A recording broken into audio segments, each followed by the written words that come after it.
February 2018, a shocking video comes out of Detroit of a man dragging a partially nude woman's body out of an abandoned house in broad daylight, then leaving her out on the sidewalk.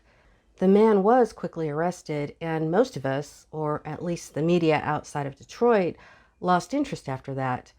But the case was far from being over. Over the next year and a half, the bodies of more women would be found in the abandoned houses of Detroit's east side, beaten, strangled, raped, and their bodies posed in humiliating positions. But thanks to the bravery of two women who survived his attacks, their killer was finally arrested. Let's get into it.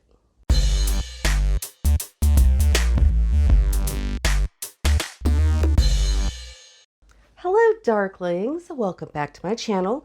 If you're new here, my name is Delaney, and I'm a true crime writer and all-around murder nerd. On this channel, I like to tell really terrible stories, and I tend to cuss a lot.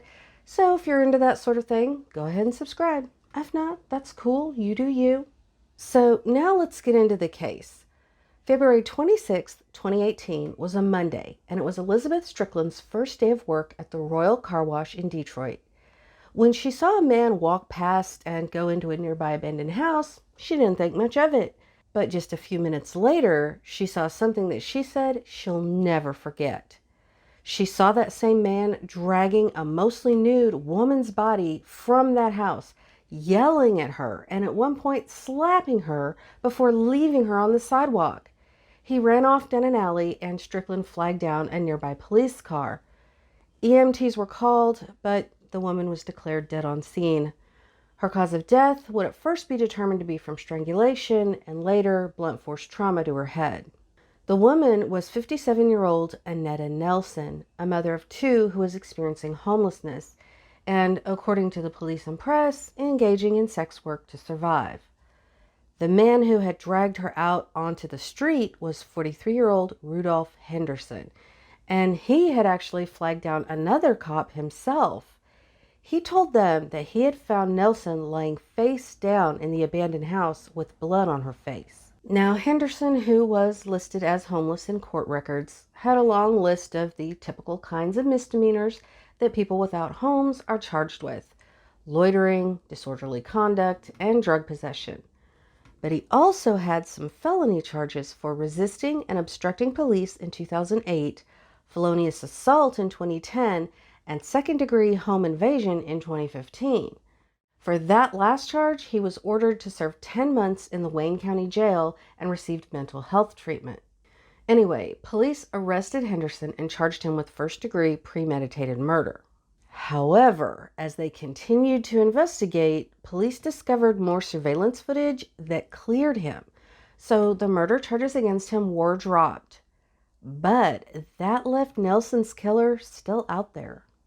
There had been some evidence at the crime scene, a used condom laying next to her body inside the house, but it's not clear if the police ever sent it off for DNA testing.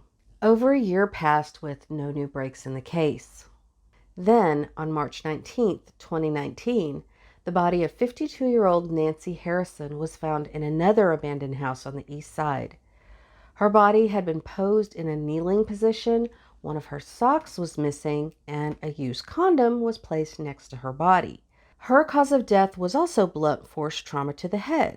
Initially, the department believed that she died as a result of a drug overdose. But the medical examiner ruled her death a homicide, and the family says the signs were all there from the start.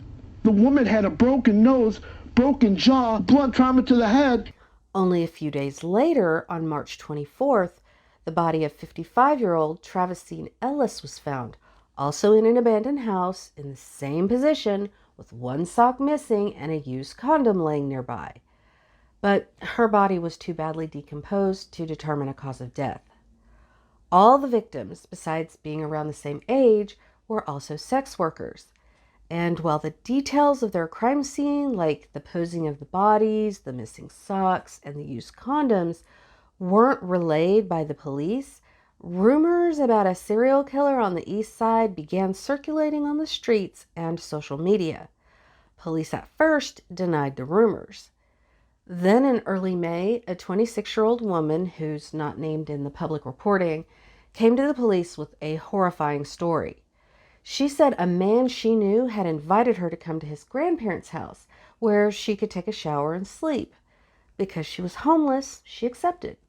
But once she got there, the man demanded sex. When she refused, he assaulted her and stabbed her in the neck. She fought back and the man dropped the knife. The woman picked it up and stabbed him with it, which allowed her to escape.